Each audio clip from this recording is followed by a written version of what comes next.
Oke, sebelumnya Assalamualaikum warahmatullahi wabarakatuh. Nah, di sini kami akan membuatkan video presentasi kami sendiri dari kelompok 16. Di sini saya sendiri atas nama Yusuf Arifin dengan nomor NPM 2217051158. Terus di sini ada teman saya satu kelompok yaitu atas nama Nurwahid Muslim dengan NPM 2217051163. Nah, di sini yang pertama apa sih itu NoSQL? NoSQL adalah singkatan dari Not Only SQL, adalah sebuah pendekatan dari sistem manajemen basis data yang dirancang untuk mendukung penyimpanan dan pengembalian data yang tidak menggunakan model tabel rasional tradisional yang ditentukan di sistem manajemen basis data rasional RDBMS.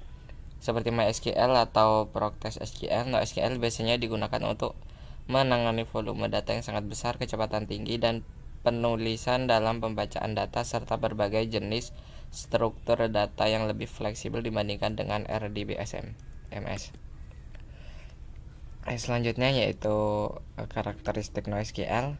Nah, NoSQL memiliki karakteristik seperti skalabilitas horizontal, penyimpanan data yang fleksibel, kemampuan yang menyesuaikan tingkat konsistensi, dan performa tinggi untuk menangani volume yang besar.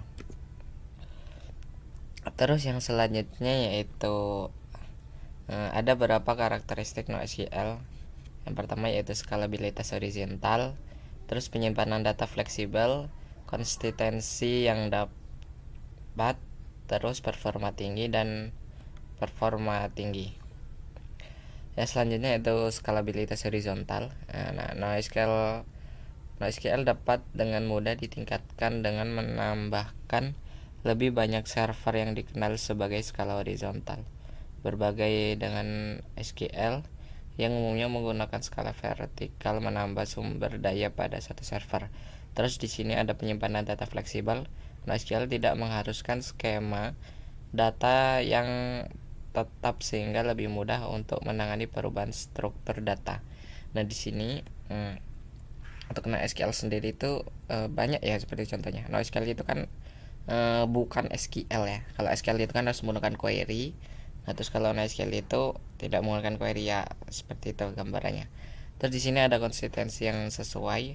NoSQL menggunakan prinsip CAP teorema konsistensi, availability, professional tolerance yang memungkinkan penyelesaian antara konsistensi dan ketersediaan data. Terus ada performa tinggi. NoSQL dirancang untuk performa tinggi terutama dalam menangani operasi baca dan tulis pada volume data yang besar. Terus yang selanjutnya ada jenis-jenis NoSQL. Jenis-jenis NoSQL ini ada NoSQL terdiri dari berbagai jenis utama. Dokumen struct seperti MongoDB, CallDB, Key-Value Struct, Column, dan Graph Database. Terus selanjutnya ada kelebihan NoSQL. Kelebihan NoSQL menawarkan kelebihan seperti kemampuan menangani volume data yang besar dan bervariasi, performa cepat dalam operasi baca atau tulis, fleksibel dalam menangani data semi terstruktur atau tidak struktur, seperti kemudahan integrasi dengan aplikasi modern. Terus yang selanjutnya ada kekurangan NoSQL. Nah, di sini kekurangan NoSQL itu kekurangan NoSQL itu meliputi dukungan yang kurang baik untuk transaksi kompleks, tidak adanya standar buku, dukungan komunitas yang mungkin lebih kecil dibandingkan SQL, dan tantangan dalam migrasi dari sistem relasional. Nah, ini adalah kekurangan NoSQL sendiri ya.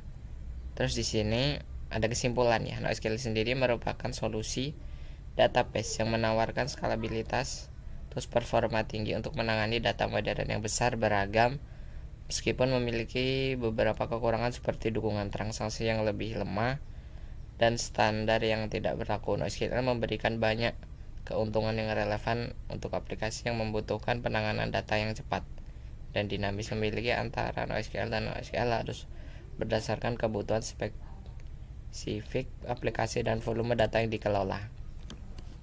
Nah, ini selanjutnya yaitu apa itu MongoDB. Nah, di sini untuk MongoDB-nya akan dijelaskan oleh rekan saya. Nah, ini selanjutnya di sini Saya akan melakukan CRUD di MongoDB. Sini yang pertama kita buat database baru dengan nama mahasiswa. Untuk collectionnya juga mahasiswa.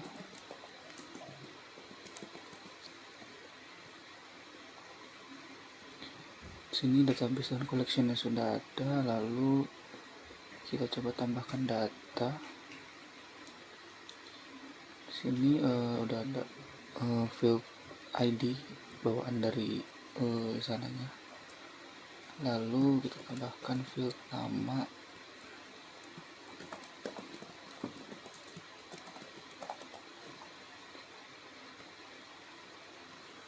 jurusan,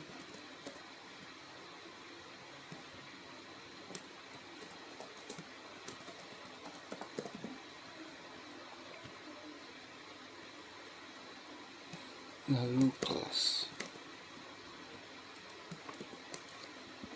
Sini kita coba insert. Sini datanya sudah masuk. Sini bisa menggunakan tampilan table.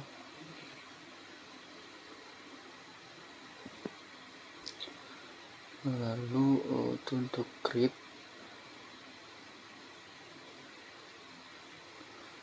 Kita coba memasukkan satu data lagi, sama seperti tadi.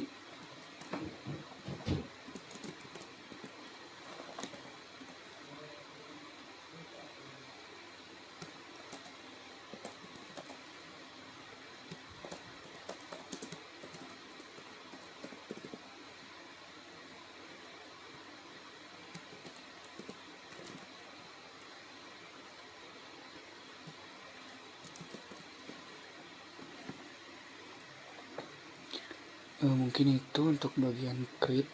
Lalu untuk bagian read itu ini bisa menampilkan datanya. Lalu untuk bagian update di sini kita coba update di bagian jurusan. Misalnya ilmu komputer kita ganti menjadi fisika. Lalu untuk kelas D kita ubah jadi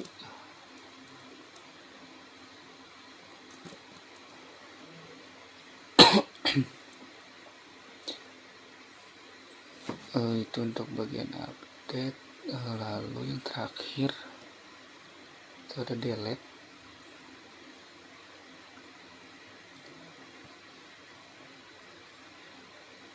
Untuk menghapus data kita cukup mengklik icon delete, icon kotak sampah, lalu kita klik delete dan data pun akan terhapus.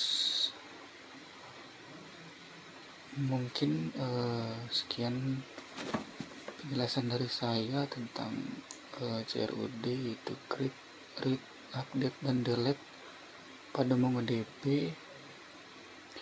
Untuk kekurangannya saya mohon maaf. Saya akhiri. Assalamualaikum warahmatullahi wabarakatuh.